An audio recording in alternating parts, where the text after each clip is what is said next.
Bonjour à toutes et à tous, j'espère que vous allez bien. On se retrouve pour le brief du samedi 10 août, il est 8 heures. Aujourd'hui, on va parler donc des news économiques, du ratio long and short, du funding open interest, des liquidations. On regardera ce que font les whales en finissant par l'analyse technique de Bitcoin. Mais avant ça, on va regarder donc ce qui s'est passé hier. On avait prévu un tout petit dump, donc un petit retracement au maximum qui pouvait aller donc dans cette zone donc d'order block. Logiquement, donc on était ici au moment de la vidéo, on était ouais, donc juste ici, je prévoyais un dump donc dans ce FVG au minimum, on a pu rentrer avec 0,25% de notre position, avec toujours notre SL ici pour venir target donc les 70 000 dollars. Maintenant à voir parce que on peut quand même avoir un changement de tendance maintenant. Si jamais on avait un changement de tendance et qu'on venait chercher nos autres entrées, on aurait donc un changement de tendance à court terme, on ferait donc un shosh et potentiellement bah, on reviendrait zone ETE pour derrière revenir dump. Donc il y aurait un short à tenter. Donc ce que je vais faire, c'est que je vais couper ma position longue. C'est pas grave, on est à RR de 0,10. Donc voilà, on a le plan qui se déroule pas comme prévu. On aurait dû donc dump directement pour derrière repartir et ça n'aurait pas validé de changement de tendance. Là, en l'occurrence, ça en valide rien si jamais on commençait à dump et logiquement, on a des chances de venir chercher donc les plus bas qui sont juste ici. Donc je préfère clôturer ma position actuelle et reprendre si jamais on avait vraiment un setup qui se déroule bien. Normalement, voilà, même si jamais on reviendrait ici, on pourrait, repartir, mais voilà, maintenant il y a des chances de venir les chercher.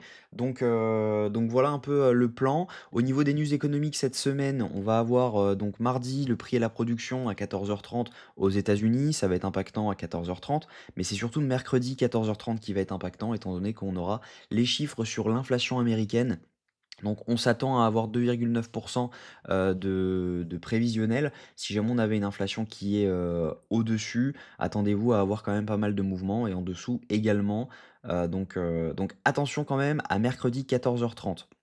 Si jamais on regarde, jeudi également 14h30, on va avoir l'indice manufacturier de la Fed de Philadelphie. Ça va être, plutôt impactant pour le dollar et par conséquent sur les assets à risque. Donc attention à ces 2 news, mercredi, jeudi 14h30, on va avoir du mouvement. Si jamais on regarde le ratio long and short, on a une réaugmentation du nombre de longues sur les dernières 24 heures. On a des liquidations qui se sont placées donc à la hausse et si jamais on regarde donc les funding open interest, bah, on voit qu'on a un range, donc de l'open interest depuis, cette nuit, donc à 3 heures du matin et on a une augmentation des funding. Donc ça veut dire tout simplement que on a autant de shorts qui se ferment que de longues qui s'ouvrent, d'où l'augmentation du nombre de longues sur les dernières 24 heures sur le ratio.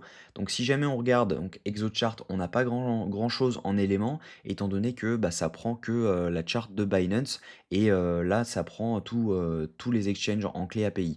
Donc c'est pour ça que, bah, sur ExoChart, on ne voit pas grand-chose. Au niveau des liquidations, on voit un peu ce que je disais. On a un cluster de liquidités qui est en train de se dérouler entre les 58 et les 57. On voit qu'il y a pas mal de liquidations à venir prendre juste avant également. Donc on n'est pas à l'abri de venir chercher cette zone, la zone d'OB dont je vous parlais et derrière pouvoir repump, étant donné que, bah, on a des liquidations qui se trouvent quand même aux 61 630 $. Si jamais on regarde sur une semaine, il me semble également qu'on a des liquidations qui se trouvent encore à la baisse. Donc, voilà, aux 58 297, aux 57 700 et etc. Mais voilà, on n'a pas grand-chose à prendre ensuite. Ça validerait une tendance baissière d'aller chercher ces liquidités. Donc, logiquement, on ne devrait pas venir les chercher tout de suite. Si jamais on regarde donc ce que font les whales, ça c'est intéressant parce qu'on a vu des gros achats de plus de 10 millions de dollars qui se sont faits hier donc sur cette mèche-ci là. Juste là, on a eu des gros achats concernant les whales et les micro whales continuent à accumuler gentiment alors que les retails, eux, bah voilà, hein, continuent à vendre ou sont dans le déni complet. Donc plutôt intéressant, ça voudrait dire que bah, potentiellement on pourrait redump donc au moins dans ce FVG pour derrière pouvoir rebondir et repartir. Si jamais on venait à valider une tendance là-dessous, en revanche, ça voudra dire que, bah, on valide une tendance baissière à moyen terme également, parce que tout simplement on validerait donc un choche et il y aurait de fortes chances de retracer ce mouvement juste ici pour derrière revenir faire un plus bas. Donc attention à cette validation de tendance, il faudrait pas qu'on fasse une clôture sous les 54 300 $. Ce sera pour ça que si on ouvre un long, ce sera notre ESL, donc juste ici. Donc en gros, le but serait de rentrer en zone OTE de ce mouvement-ci, juste là, Voilà, et en gros, de mettre plusieurs entrées. Donc de remettre une entrée autour du FVG et une entrée autour de la zone ETE. Pour derrière risquer 0,5%, 0,5% avec un SL juste ici, pour target, donc les 70 000 $, étant donné que pour rappel, on a quand même des equal high à venir chercher. Donc là, on a un gros equal high, et ici également, on a un gros equal high autour des 72 000 $. Donc on n'est pas à l'abri de venir chercher cette zone. Ça nous donnerait donc un prix moyen d'achat donc autour des 57 900 $. Si jamais on regarde qu'on met notre SL à 54 245, ça nous donne un plutôt bon risk-reward étant donné qu'on serait sur du 1 pour 3,9 voire 1 pour 4 si jamais vraiment le prix descend rapidement sur les deux zones, étant donné que ça nous donnerait un prix moyen autour des 57 700. Donc voilà, on serait sur du 1 pour 4 en moyenne, donc plutôt intéressant comme trade. Et je pense que moi, voilà, je vais mettre ces ordres-là. Et donc voilà, je viens de cut le trade sur lequel je vous avais call hier.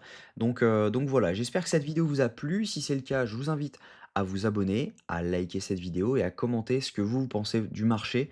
Est-ce que vous pensez que bah, on va aller à 54 000 $ ou est-ce que vous pensez que la première direction c'est les 72 000 $? Donc on verra ça dans les commentaires et je serai ravi de prendre vos avis.